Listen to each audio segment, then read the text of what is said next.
सभी दोस्तों को मेरा प्यार भरा नमस्कार। सभी दोस्तों का राजस्थान की सामान्य ज्ञान की इस सुपर क्लास के भाग नंबर 2 में हार्दिक स्वागत, अभिनंदन।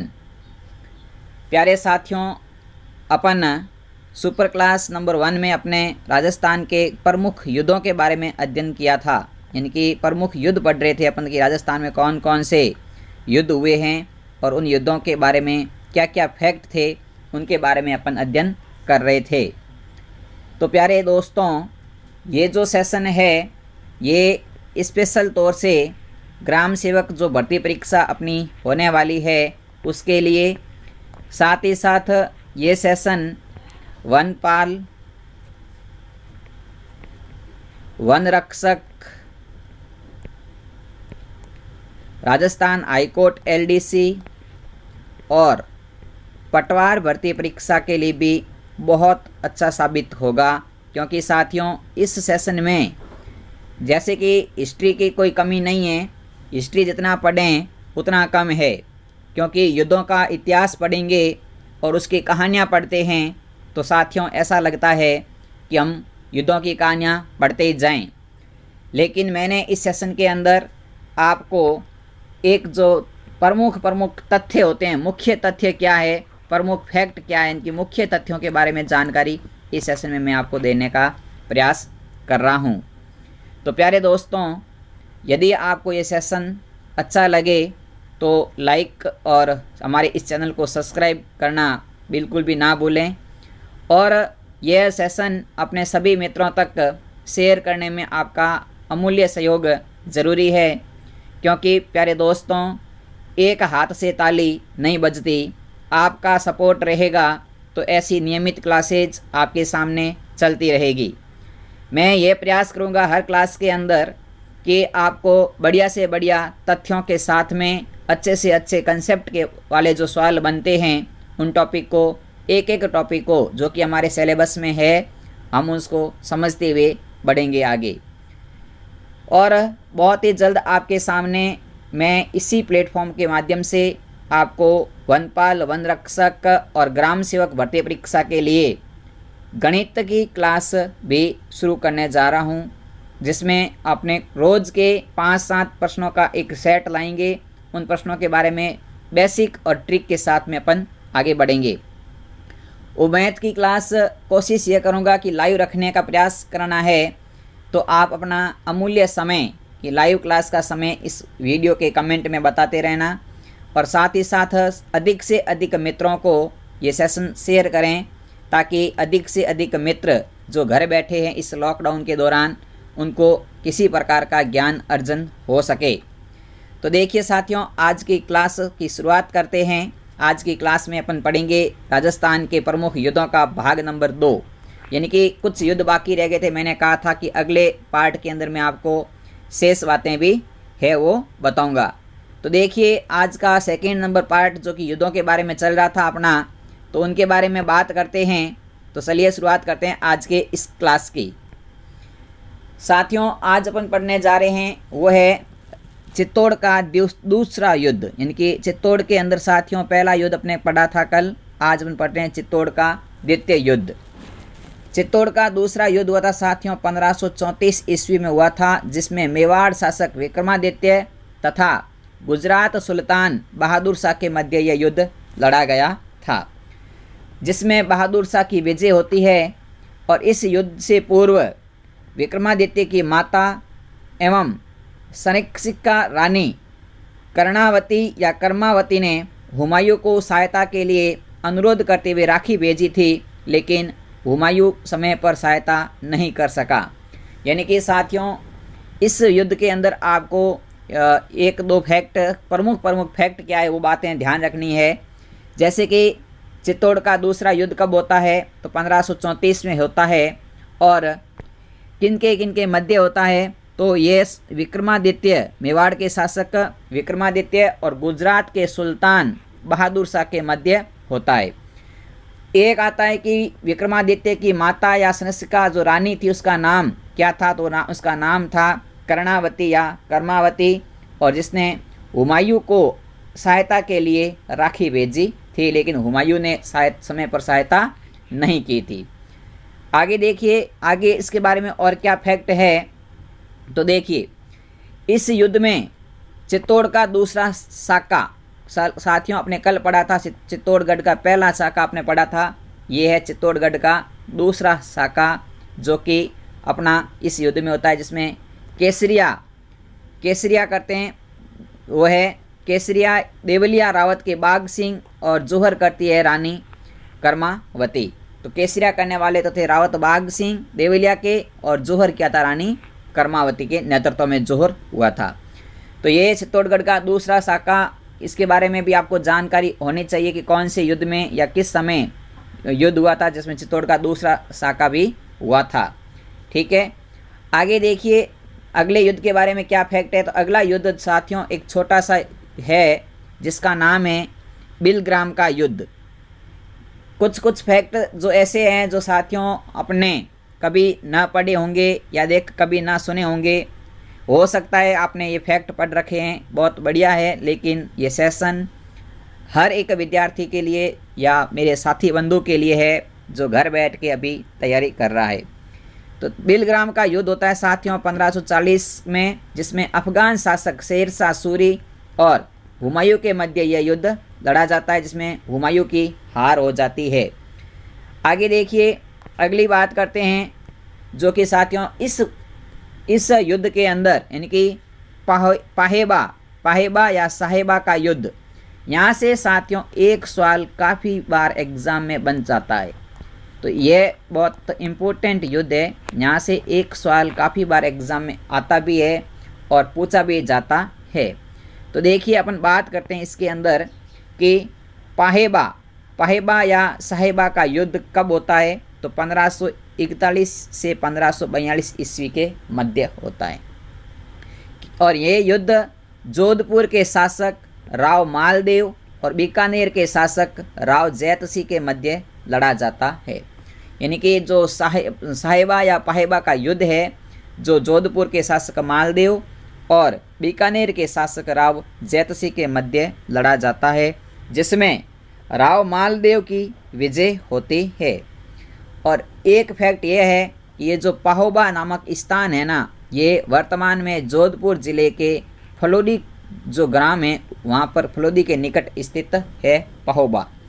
तो पाहोबा का युद्ध दो शासकों के मध्य लड़ा गया, जिसमें राव मालदेव और राव जैतसिंह ने युद्ध किया था। राव मालदेव विजय हुआ था और ये स्थान फलोदी के निकट स्थित है। आगे देखते हैं अगला फैक्ट। तो अगला युद्ध है साथियों वो है रायसीन का युद्ध। रायसीन का युद्ध कब लड़ा जाता है। तो रायसीन का युद्ध 1543 में चौहान पूर्णमल और शेरशाह सूरी के मध्य लड़ा जाता है। रायसीन का युद्ध साथियों 1543 ईस्वी में चौहान पूर्णमल और शेरशाह सूरी के मध्य ये युद्ध लड़ा जाता है, और इस युद्ध में शेरशाह सूरी की विजय होती है। नेक्स्ट बात करते हैं। तो नेक्स्ट साथियों जो युद्ध है बहुत इंपॉर्टेंट युद्ध है, गिरी सुमेल का युद्ध। इस युद्ध से भी एक सवाल काफ़ी बार एग्जाम में बना हुआ है। जो इम्पोर्टेंट है फैक्ट, उनके बारे में बात अपन कर ही रहे हैं। साथ ही साथ क्या होता है कि कुछ ऐसे तथ्य भी आ जाते हैं अपने सामने, तो उनके बारे में भी अपन बात कर लेते हैं। तो यहाँ से एक क्वेश्चन एग्ज़ाम में ज़रूर पूछा जाता है साथियों, वो क्या है आपके सामने मैं अभी डिस्कस कर रहा हूँ कि जो गिरी सुमेल का युद्ध है, ये गिरी सुमेल का युद्ध मारवाड़ के शासक मालदेव और अफगान के शासक शेरशाह सूरी के मध्य 1544 में लड़ा गया था, जिसमें शेरशाह सूरी की विजय होती है और मालदेव हार जाता है। इस युद्ध में मालदेव के वीर सेना नायक जैता और कुंपा वीर गति को प्राप्त होते हैं। तो साथियों यहाँ से आपको एक फैक्ट मिला होगा, आपके सबके मस्तिष्क में आ चुका होगा कि मैं क्या बताने वाला हूँ। एक फैक्ट तो ये हो गया कि गिरी सुमेल का युद्ध कब लड़ा गया। तो 1544 ईस्वी में लड़ा गया था, और इसमें मारवाड़ के शासक मालदेव और शेरशाह सूरी ने भाग लिया। दोनों आमने सामने थे, जिसमें शेरशाह सूरी की विजय हुई थी। और मालदेव के दो महान सेना नायक, ये साथियों सवाल पूछा जाता है कि जैता और कुंपा का संबंध किस शासक से है। तो जेता और कुप्पा का संबंध था वो मारवाड़ के शासक मालदेव जी से था। आगे देखिए इस युद्ध के बारे में क्या कहा था शेरशाह सूरी ने, उसकी भी बात करते हैं। तो जब यह युद्ध साथियों समाप्त हो जाता है तो इस युद्ध के बारे में बाद में इनके शेरशाह ने कहा था कि एक मुट्ठी भर बाजरे के लिए मैं पूरी हिंदुस्तान की बहादुरी खो देता। बहुत इंपॉर्टेंट लाइन है ये साथियों, वेरी वेरी इंपॉर्टेंट लाइन है कि एक मुट्ठी भर बाजरे के लिए मैं पूरी हिंदुस्तान की बादशाहत खो देता। यह कथन किसने और कौन से युद्ध के बाद में कहा था? तो ये कथन कहा था शेरशाह सूरी ने, और ये कथन कहा था शेरशाह सूरी ने कहा था गिरी सुमेल युद्ध के बाद में। क्योंकि हमारे साथियों ये जो गिरी सुमेल है ये वर्तमान पाली जिले के जैतारण के पास का स्थान है, और अपने मारवाड़ के अंदर सबसे अधिक अगर कुछ होता है तो वो होता है बाजरा। क्या होता है? बाजरा होता है। और यहाँ ज़्यादा उपजाऊ नहीं है, इनकी ज़्यादा मतलब ऐसे तो देखा जाए तो काफ़ी सारे खनिज पदार्थ भी है, लेकिन उस समय जब शेरशाह सूरी ने युद्ध किया था तो उस समय यहाँ पर इनकी बाजरा ही होता था, और उसी बाजरे के कारण शेरशाह सूरी ने कहा कि एक मुट्ठी भर बाजरे के लिए मैं हिंदुस्तान की बादशाहत खो देता। क्योंकि साथियों राव मालदेव बहुत प्रतापी शासक थे, उनके जो सेना नायक थे जेता और कुप्पा वो भी बहुत अच्छे शासक योद्धा माने जाते थे, जिसमें शेरशाह सूरी को युद्ध करने में काफ़ी परेशानी या काफ़ी परिस्थितियों का सामना करना पड़ा, लेकिन आखिर में वो जीत जाते हैं। तब कहते हैं कि अगर मैं ये युद्ध हार जाता तो एक मुट्ठी भर बाजरे के लिए मेरी हिंदुस्तान की जो पूरी बादशाहत थी मेरे पास वो चली जाती। आगे देखिए अगले फैक्ट की बात करते हैं। तो देखिए साथियों आपके सामने कुछ इंपॉर्टेंट होता है, जैसे कि ये एक लाइन बहुत इंपॉर्टेंट थी कि मुट्ठी भर बाजरे, ये सवाल काफ़ी बार एग्जाम बना हुआ है। तो मैं इस सेशन में आपके सामने प्रमुख जो महत्वपूर्ण तथ्य होते हैं उन्हीं के बारे में बात कर रहा हूँ। ज़्यादा अनर्गल बात नहीं करते हैं, क्योंकि आप सबको पता है कि इतिहास की किताबें या इतिहास के अंदर बहुत सारे कहानियाँ या बहुत सारी घटनाएं जिनका सविस्तार वर्णन तो आप पढ़ते हैं, लेकिन अपने को अभी इस सही समय का जो हमारे सामने इस कोरोना काल के दौरान घर बैठे हैं, तो इस समय का एक सदुपयोग करके हम कौन कौन से फैक्ट पढ़ें कि हमारे एग्ज़ाम में वो फैक्ट कहीं ना कहीं ज़रूर काम आ सके। वो महत्वपूर्ण तथ्य कौन कौन से हैं उनकी हम सिर्फ यहाँ इस सेशन में बात कर रहे हैं। तो देखिएगा आगे बढ़ते हैं अगले सेशन की और इनकी अगला युद्ध कौन सा युद्ध होगा। तो अगला युद्ध है मेरे प्यारे दोस्तों वो है हरमाड़ा का युद्ध। बिल्कुल बहुत अच्छा क्वेश्चन यहाँ से भी आता है। हरमाड़ा, तो हरमाड़ा का युद्ध होता है साथियों, होता है 1557 ईस्वी में। ये जयपुर के पास स्थित हरमाड़ा के मैदान में मारवाड़ के शासक मालदेव और अजमेर के पठान सेना नायक हाजी खां की संयुक्त सेना ने मेवाड़ के महाराणा उदय सिंह एवं मेड़ता के जयमल राठौड़ की सेनाओं को हराकर मेड़ता पर पुनः अधिकार किया था। इनकी साथियों देखिए इस युद्ध में बात करते हैं तो इसमें क्या होता है कि मालदेव और हाजी खां ये दोनों मिल जाते हैं और युद्ध करते हैं। उदय सिंह और जयमल राठौड़ मेड़ता के इनके ऊपर इनके साथ युद्ध लड़ा जाता है। इनकी हाजी खां और मालदेव मिल जाते हैं और उदय सिंह और जयमल राठौड़ पर युद्ध करते हैं। और इस युद्ध का यही होता है कि इस जयमल राठौड़ को हरा करके मेड़ता को पुनः अपने अधिकार में लाना। और यह युद्ध हरमाड़ा का युद्ध जो कि 1557 ईस्वी में हुआ था और ये जयपुर के पास में स्थित है हरमाड़ा का मैदान। आगे देखिए अगली बात करते हैं। तो अगला युद्ध जो कि साथियों चित्तौड़ का तीसरा युद्ध, हमने 2 युद्ध पहले पढ़ चुके हैं, अब पढ़ते हैं चित्तौड़ का तीसरा युद्ध। तो तीसरा युद्ध चित्तौड़ का होता है साथियों, तीसरा युद्ध होता है फरवरी 1568 में होता है, जिसमें अकबर और मेवाड़ के शासक उदय सिंह के मध्य ये युद्ध होता है। और उदय सिंह ने किले की रक्षा का भार बदनौर के जागीरदार जयमल राठौड़ और आमेट के जागीरदार पता सिसोदिया को सौंपकर स्वयं उदयपुर चले गए थे। यानी कि साथियों ये चित्तौड़ का जब तीसरा युद्ध होता है तो इस तीसरे इस युद्ध में अकबर और अकबर और मेवाड़ के शासक उदय सिंह के मध्य ये युद्ध होता है और इसमें उदय सिंह किले की रक्षा के लिए किले का भार है वो बदनौर के जागीरदार जयमल राठौड़ के को और आमेर के जागीरदार फत्ता या पत्ता सिसोदिया को सौंपकर स्वयं उदयपुर चले जाते हैं। देखिए और क्या इस युद्ध के बारे में, तो देखिए इस युद्ध में जयमल और फत्ता वीरता से लड़ते हुए शहीद हो गए और चित्तौड़ दुर्ग में फूल कंवर के नेतृत्व में रानियों ने जौहर किया था। अकबर ने 25 फरवरी 1568 को चित्तौड़ दुर्ग पर अधिकार स्थापित कर लगभग 13,000 लोगों को कत्ले आम कर दिया 30,000 लोगों का कत्ले आम कर दिया और चित्तौड़ को जीतकर उसका नाम मोमिनाबाद रखा।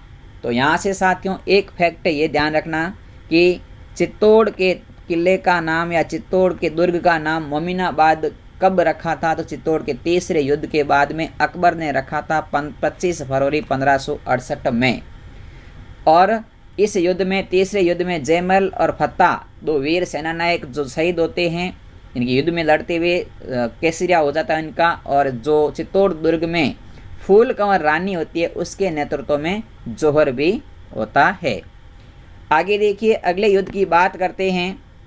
तो अगला युद्ध तो आपने सबने सुना होगा, मायड़ थारो पूत कठे वो एक लिंग जी दीवान कठे वो महाराणा प्रताप कठे। इनके साथियों अगला युद्ध है वो है अपना हल्दी घाटी का युद्ध, जो कि बहुत इतिहासकार इस युद्ध के अलग अलग नाम भी बताते हैं। साथ ही साथ इस युद्ध के बारे में काफ़ी बार एग्ज़ाम के अंदर एक या दो सवाल, एक सवाल तो एक एग्ज़ाम में पूछा ही जाता है, चाहे वो किसी न किसी रूप में हो सकता है। तो एक एक क्वेश्चन को हम यदि संचित करें तो हमारी सफलता सुनिश्चित हो सकती है। तो देखिएगा हल्दी घाटी का जो ये युद्ध है, हल्दी घाटी का युद्ध 18 जून 1576 को गोगुंदा के निकट हल्दी घाटी में मुगल शासक अकबर के सेनापति मान सिंह तथा महाराणा प्रताप के मध्य युद्ध लड़ा गया, जिसमें महाराणा प्रताप की हार हुई। साथियों एक बात मैं आपको बताना चाहता हूँ, कुछ इतिहासकार कहते हैं कि महाराणा प्रताप की हार हुई थी, कुछ इतिहासकार कहते हैं कि महाराणा प्रताप को उसके सरदार वहाँ से कहीं ले जाते हैं। तो ये एक अभी संचय का विषय, इसमें अलग अलग इतिहासकार अलग अलग बताते हैं हार के बारे में किसकी वजह हुई थी। अभी अलग अलग इतिहास की किताबें हैं जिसमें अलग अलग लिखा हुआ है फैक्ट। तो आपको मैं इसके बारे में ज़्यादा मैं ये नहीं कहना चाहता हूँ कि उनकी हार हुई होगी या हुई थी, लेकिन यह ज़रूर आपको फैक्ट याद रखना है कि हल्दी घाटी का युद्ध 18 जून 1576 को गोगुंदा के निकट हल्दी घाटी जो स्थान है वहाँ पर मुगल शासक के अकबर के सेनापति मान सिंह और महाराणा प्रताप के मध्य ये युद्ध लड़ा गया था। इनकी मान सिंह और महाराणा प्रताप के मध्य युद्ध लड़ा गया था।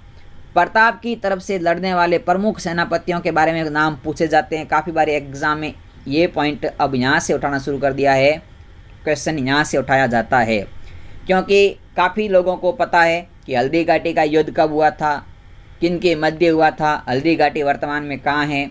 तो अब सवाल जो उठाए जाते हैं वो इस सेकंड पॉइंट से क्वेश्चन उठाए जा रहे हैं एग्जाम में कि हल्दी घाटी के युद्ध में प्रताप की तरफ से लड़ने वाले सेनापतियों के नाम क्या है। तो एक सेनापति था हकीम खां सूर, दूसरा था झाला मान सिंह, पुंजा भील, राम सिंह तंवर आदि प्रमुख सेनापति जो इनके युद्ध में अपने महाराणा प्रताप की तरफ से लड़ते हैं। और इस युद्ध में प्रसिद्ध इतिहासकार बंदायूनी इस युद्ध में उपस्थित था और इस युद्ध के बारे में क्या क्या नाम रखे गए थे, अलग अलग इतिहासकारों ने इन युद्ध को क्या क्या कहा था। तो देखिए आगे इसके फैक्ट देखते हैं। तो जो घोड़े वाले बाबा है कर्नल जेम्स टॉड, राजस्थान के इतिहास के पितामह, जिन्होंने इस हल्दी घाटी के युद्ध को मेवाड़ की थर्मोपली कहा था। बहुत इम्पोर्टेंट है, कौन से युद्ध को मेवाड़ की थर्मोपली कहा जाता है। तो हल्दी घाटी के युद्ध को किसने कहा था, तो कर्नल जेम्स टॉड ने, जिसे इतिहास के पिता भी कहते हैं और घोड़े वाले बाबा भी कहते हैं। ठीक है। अब देखिए दूसरा आता है कि अबुल फजल ने इस हल्दी घाटी के युद्ध को खमनोर का युद्ध कहा। तो खमनोर का युद्ध मेवाड़ की थर्मोपली, और साथियों जो इतिहासकार बंदायूनी हैं उन्होंने इस युद्ध को गोगुंदा का युद्ध कहा। यानी कि हल्दी घाटी के युद्ध को मेवाड़ की थर्मोपली, खमनोर का युद्ध, गोगुंदा का युद्ध, ये 3 जो फैक्ट है साथियों, इनके बारे में आप विशेष तौर से ध्यान रखें, क्योंकि सवाल आपके सामने यहीं से बन जाता है कि मेवाड़ की थर्मोपली कौन से युद्ध को या किसने कहा था, या खमनोर का युद्ध कहने वाले कौन थे, या गोगुंदा का युद्ध कौन सा युद्ध है। तो आपको ये तीनों फैक्ट याद होने चाहिए। अगला है कि जो हल्दी घाटी स्थान है साथियों वर्तमान में राजसमंद जिले में स्थित है, और कुछ इतिहासकार इस युद्ध को 21 जून 1576 को भी प्रारंभ हुआ मानते हैं। अब देखिए क्या क्या है कि यहाँ पर देखो लिखा हुआ है आपके सामने कि यह युद्ध 18 जून 1576 को होता है, लेकिन कुछ इतिहासकार इसी युद्ध को 21 जून 1576 भी मानते हैं। तो मैंने आपको पहले भी कहा था कि तारीख ज़्यादा इम्पोर्टेंट नहीं होती, इम्पोर्टेंट होता है वो सन कि कौन से सन में हुआ था। तो सन देखो 1576 दोनों में ही है।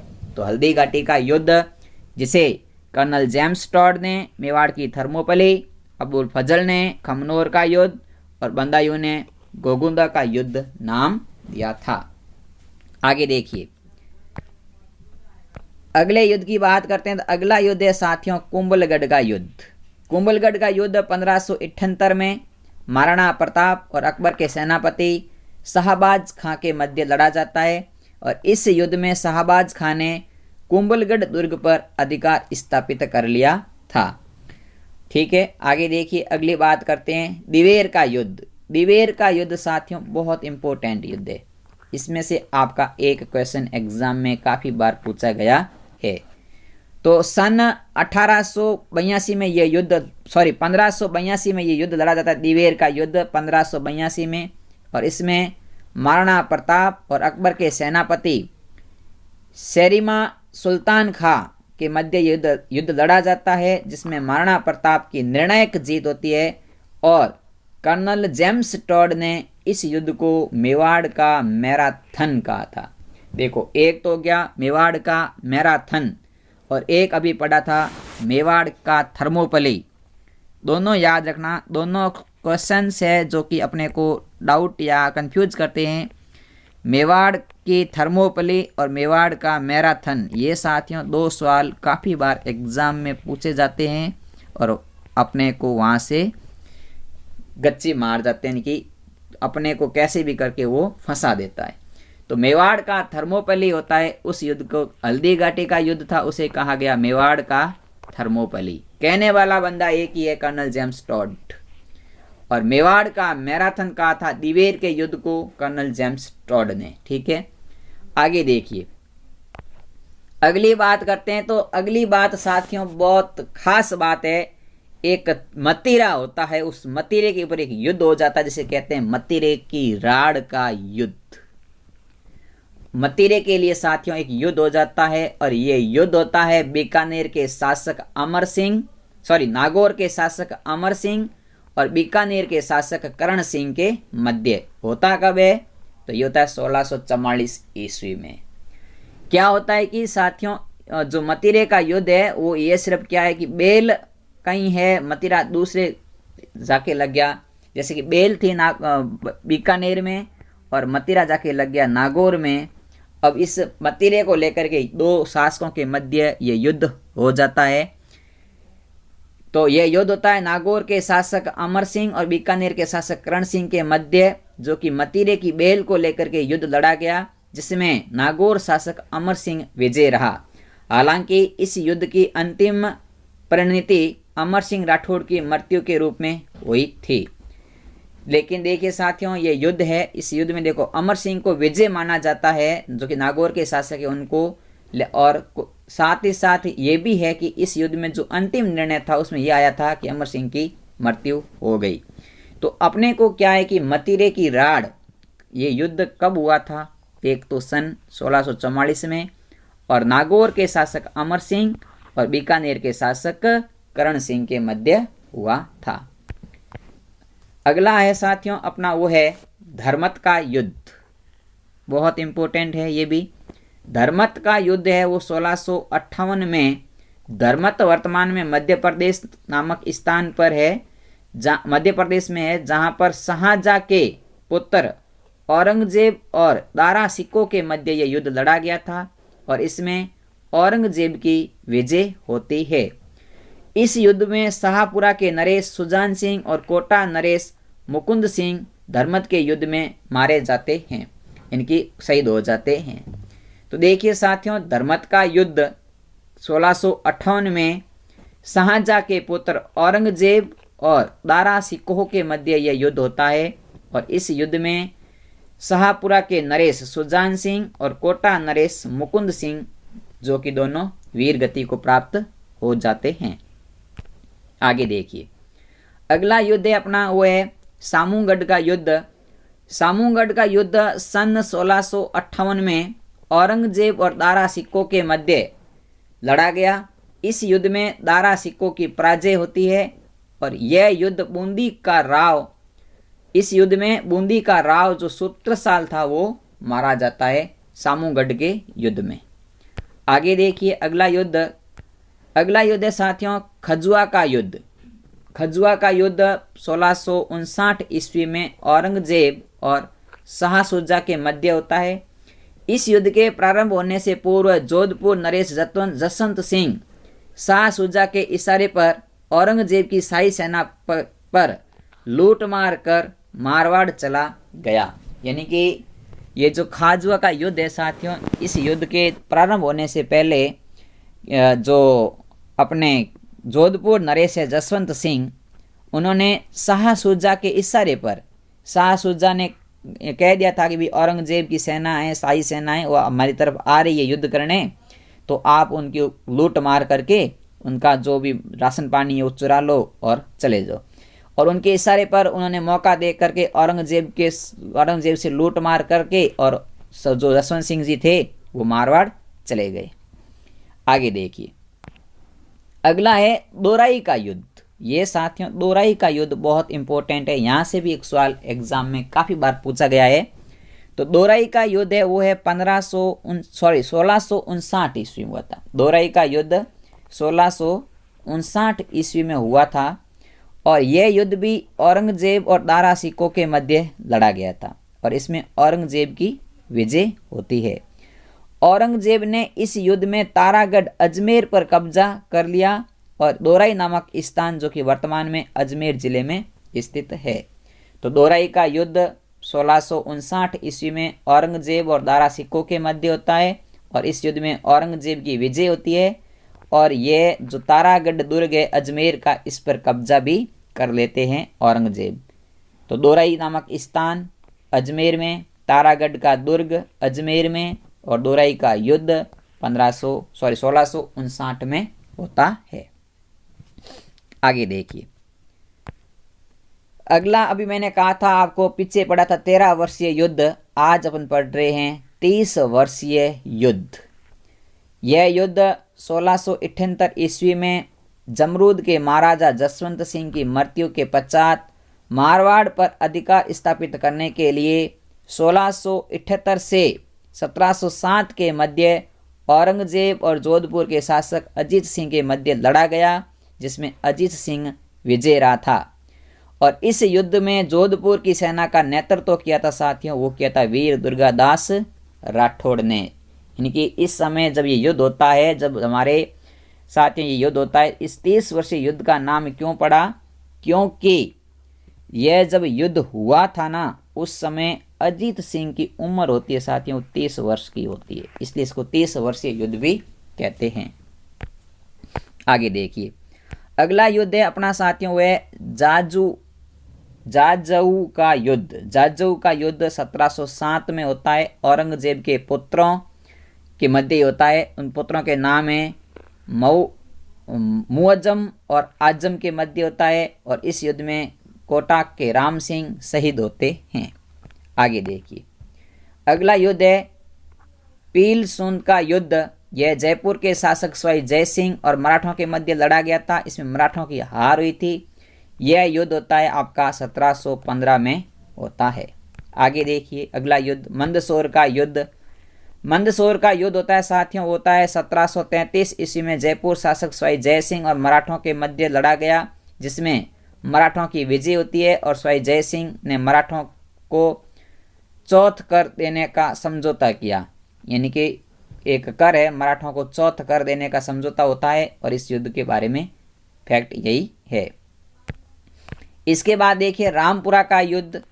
तो रामपुरा का युद्ध 1735 में जयपुर शासक स्वाई जय सिंह और मराठों के मध्य होता है। ये छोटे छोटे कुछ फैक्ट है जो बता देता हूं मैं आपको। अगला है गंगवाना का युद्ध, जो कि 1741 में जोधपुर शासक अभय सिंह और जयपुर नरेश जय सिंह के मध्य युद्ध लड़ा गया, जिसमें जोधपुर की सेना ने जयपुर की सेना को काफी नुकसान पहुंचाया था। आगे देखिए, अगले युद्ध की बात करते हैं। अगला है बिछोड़ का युद्ध, जो कि 1745 में बूंदी नरेश उमेद सिंह और जयपुर की सेना के मध्य ये युद्ध लड़ा गया, जिसमें बूंदी नरेश उमेद सिंह विजय रहता है और बिछोड़ जो कि वर्तमान में बूंदी जिले में स्थित है। ये इसके कुछ फैक्ट है। तो ये छोटे छोटे युद्धों के फैक्ट है जो मैं आपको फटाफट बता रहा हूँ, आप भी ध्यान रखें और साथ साथ अपनी जो स्क्रीनशॉट या पेन कॉपी है उसमें नोट भी कर लें। ठीक है, आगे देखिए, अगला है राजमहल का युद्ध। ये थोड़ा सा फैक्ट वाला है, इसमें कुछ इंपॉर्टेंट बातें भी बनी हैं और क्वेश्चन भी एक आया हुआ है कि राजमहल का युद्ध 1747 में होता है, जिसमें जयपुर शासक ईश्वर सिंह, माधो सिंह और मराठा व कोटा की संयुक्त सेना के मध्य लड़ा जाता है और इसमें ईश्वर सिंह की विजय होती है। राजमहल नामक स्थान जो कि टोंक जिले में स्थित है। ईश्वर सिंह ने राजमहल युद्ध के विजय के पश्चात जयपुर के तिरपोलिया बाजार में ईश्वर लाट या सरगा सूली का निर्माण कराया था। ये चीज बहुत इंपॉर्टेंट है। ईश्वर लाट का निर्माण किसने कराया था या सरगा सूली का निर्माण किसने कराया था? तो वो कराया था ईश्वर सिंह ने, जयपुर के शासक ईश्वरी सिंह ने। और ये कब कराया था? तो राजमहल युद्ध के विजय के उपलक्ष्य में कराया था, जो कि 1747 के बाद में होता है। ठीक है, आगे देखिए, अगला युद्ध है वो है मानपुरा का युद्ध। ये 1748 में होता है। जयपुर नरेश ईश्वरी सिंह और अहमद शाह अब्दाली के मध्य होता है और इसमें ईश्वरी सिंह विजय होता है। अगला है बगरू का युद्ध। बगरू का युद्ध 1748 में माधो सिंह कचावा ने मल्हार राव होलकर और उदयपुर के महाराणा तथा जोधपुर शासक अभय सिंह के साथ मिलकर जयपुर के शासक ईश्वर सिंह से ये युद्ध लड़ा और इसमें ईश्वर सिंह की पराजय हुई थी। यानी कि जो बगरू का युद्ध है वो 1748 में होता है, जिसमें माधो सिंह कचावा ने मल्हार राव होलकर 1, उदयपुर के महाराणा 2 और जोधपुर के शासक अभय सिंह 3, इन सब ने मिलकर के जयपुर के शासक ईश्वर सिंह पर के साथ में जो युद्ध किया था, इसमें ईश्वर सिंह की पराजय होती है। ये युद्ध है बगरू का युद्ध। आगे देखिए, इसके बाद आता है पिपाड़ का युद्ध। ये बकत सिंह और राम सिंह के मध्य लड़ा गया था। इसमें राम सिंह की विजय हुई थी। इस युद्ध में राम सिंह की सहायता जयपुर नरेश ईश्वर सिंह ने की थी। ठीक है, आगे देखिए, अगला युद्ध है गंगारड़ा का युद्ध। यह युद्ध 1754 में हुआ था। इस युद्ध में जयपा सिंधिया ने बीकानेर शासक गजय सिंह, जोधपुर शासक विजय सिंह और किशनगढ़ के बहादुर सिंह को परास्त किया था। आगे देखिए, अगले युद्ध की बात करते हैं। अगला युद्ध है काकोड़ का युद्ध। यह युद्ध 1759 ईस्वी में रणथंभौर दुर्ग पर कब्जा करने के लिए जयपुर एवं होलकर की सेना के मध्य लड़ा गया। काकोड़ का मैदान साथियों वर्तमान में सवाई माधोपुर जिले में स्थित है। ठीक है, तो काकोड़ का युद्ध रणथंभौर दुर्ग के लिए होता है और किन के मध्य होता है? जयपुर और होलकर की सेना के मध्य होता है। अगला देखिए, अगला है बटवाड़ा का युद्ध। बटवाड़ा का युद्ध 1761 में रणथंभौर दुर्ग पर आधिपत्य को लेकर के जयपुर के शासक माधो सिंह प्रथम और कोटा के शासक शत्रुसाल के मध्य ये युद्ध लड़ा गया, जिसमें कोटा के शासक शत्रुसाल की विजय होती है।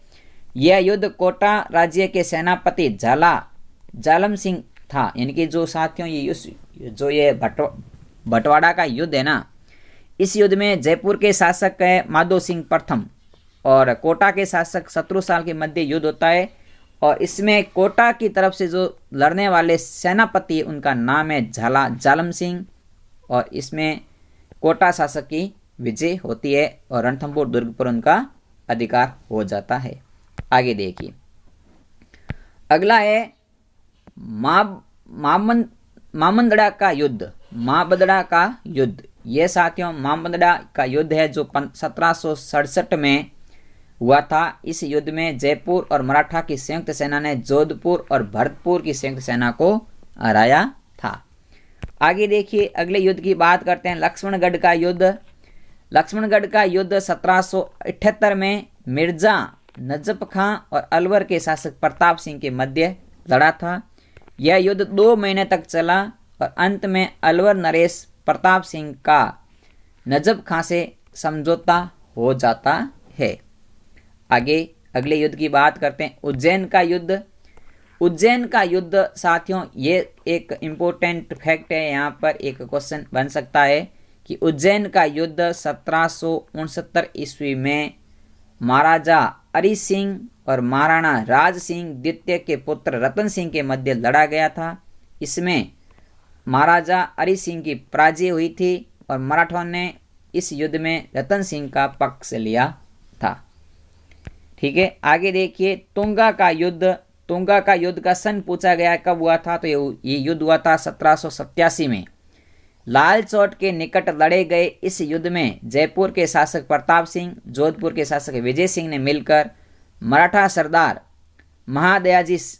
महादजी सिंधिया को पराजित किया था और तुंगा साथियों वर्तमान में दौसा जिले में स्थित है। ठीक है, आगे देखिए, अगले युद्ध की बात करते हैं, पाटन का युद्ध।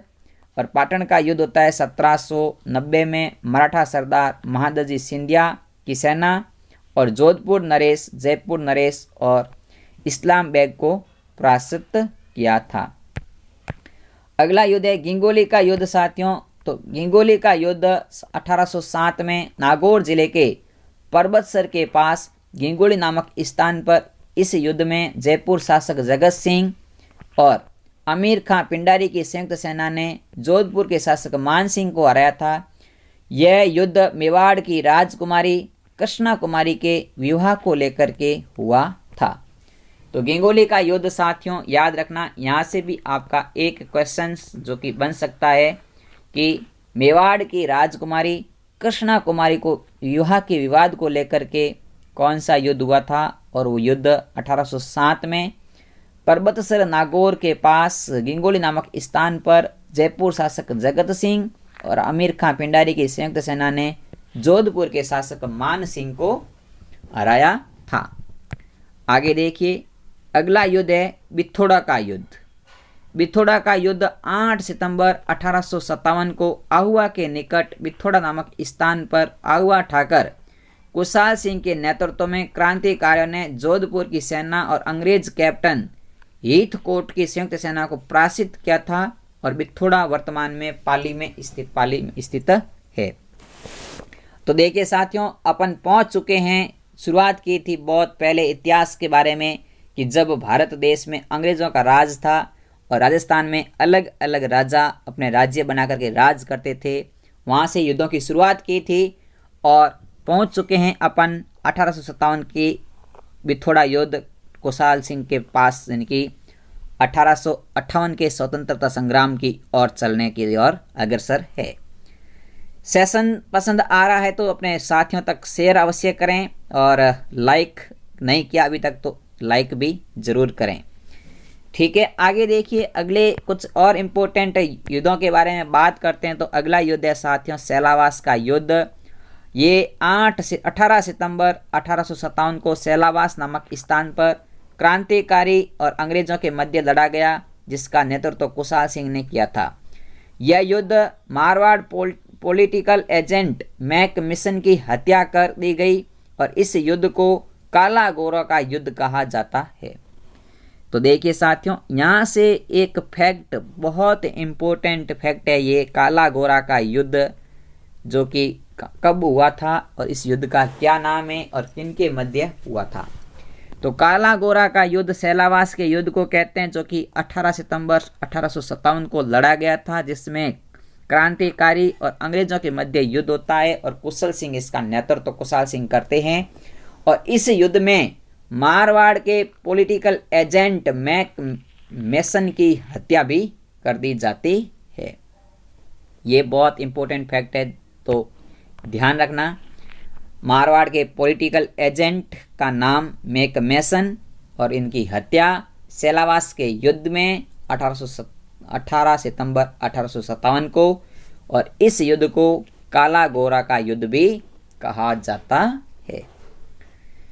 तो देखिएगा, अगले युद्ध की ओर बढ़ते हैं। अभी हमारे साथ कुछ और युद्ध है, छोटे छोटे से है। ये तो क्या है कि पीडीएफ का पेज फर्स्ट पेज था जो लास्ट में रह गया, कोई बात नहीं, समझ लेते हैं। अजमेर का युद्ध, ये युद्ध होता है 1024 ईस्वी में। महमूद गजनवी ने अजमेर पर आक्रमण कर गढ़बीठली को घेर लिया और गजनवी यहाँ से घायल होकर अनिलवाड़ा चले जाते हैं। तो गढ़बीठली अजमेर के किले को कहते हैं और ये कुछ ज़्यादा इसमें फैक्ट नहीं है। अगला युद्ध है जो है साथियों आपका कायंद्रा का युद्ध है। और कायंद्रा का युद्ध 1178 में मोहम्मद गोरी और नाडोल के शासक कीर्तिपाल चौहान के मध्य होता है। और कायंद्रा जो कि सिरोही राज्य में स्थित है, इसमें मोहम्मद गोरी घायल हो जाता है। आगे देखिए, अगला है माउंट आबू का युद्ध। माउंट आबू का युद्ध 1178 महमूद गोरी और आबू के परमार शासक धरणीवरा या धारावर्ष के मध्य लड़ा गया था। इसमें गोरी की पराजय होती है और कुछ इतिहासकार ये भी कहते हैं कि मोहम्मद गोरी को अनिल पाटन के राजा मूलराज द्वितीय द्वारा पराजित किया गया था। अगला युद्ध देखते हैं, आना सागर का युद्ध। तो आना सागर का युद्ध 1135 में अजमेर के शासक अर्नोराज और मुस्लिम आक्रमणकारियों के मध्य ये युद्ध लड़ा गया। इसमें अर्नोराज की विजय होती है और अर्नोराज ने इस युद्ध के उपलक्ष्य में जहाँ युद्ध स्थल था वहाँ पर एक झील का निर्माण कराते हैं जिसका नाम है आना सागर झील, जो कि अजमेर में है। और इस आना सागर झील का निर्माण किसने कराया था? तो वो कराया था आपके अर्नोराज जी ने। यहाँ से ये फैक्ट जरूर पूछा जाता है कि आना सागर झील कहाँ पर स्थित है? तो अजमेर में। और निर्माण किसने कराया था? तो अर्नोराज ने कराया था आना सागर युद्ध के बाद 1135 ईस्वी में। आगे देखिए, अगला है गहड़ वालों का युद्ध। यह युद्ध 1185 में होता है। इसमें पृथ्वीराज चौहान और जयचंद के मध्य यह युद्ध होता है जिसमें पृथ्वीराज चौहान की विजय होती है। आगे देखिए, अगला युद्ध है चंदावर का युद्ध। और यह युद्ध 1194 में कन्नौज के शासक जयचंद और मोहम्मद गोरी के मध्य होता है जिसमें जयचंद की पराजय होती है और जयचंद इस युद्ध में मारा जाता है। अगला देखिए भूताल का युद्ध, और इस क्लास का भी करते हैं इस युद्ध के साथ में भूताल। और भूताल का युद्ध होता है साथियों 1226 और 27 के मध्य मेवाड़ शासक जैत्र सिंह और इल्तुतमिश के मध्य ये युद्ध लड़ा जाता है। इसमें जैत्र सिंह विजय होता है। भूताल नामक स्थान जो कि वर्तमान में राजसमंद जिले में नाथद्वारा के निकट स्थित है। तो ये था आज का अपना सेशन जिसमें अपने पढ़ा राजस्थान के प्रमुख युद्ध। तो 2 क्लासें ली मैंने राजस्थान के युद्धों के बारे में। आपको कैसी लगी दोनों क्लासें, उनके बारे में मुझे ज़रूर कमेंट बॉक्स में कमेंट करके बताइएगा। अगला टॉपिक क्या पढ़ना है आपको, उनके बारे में भी कमेंट ज़रूर कीजिएगा। और अभी तक हमारे चैनल को आपने सब्सक्राइब नहीं किया है तो हमारे चैनल को सब्सक्राइब करके बेल आइकन को भी प्रेस ज़रूर कर लीजिएगा ताकि अगली क्लास आप मिस ना कर सको। इसी आशा के साथ जय हिंद, जय भारत।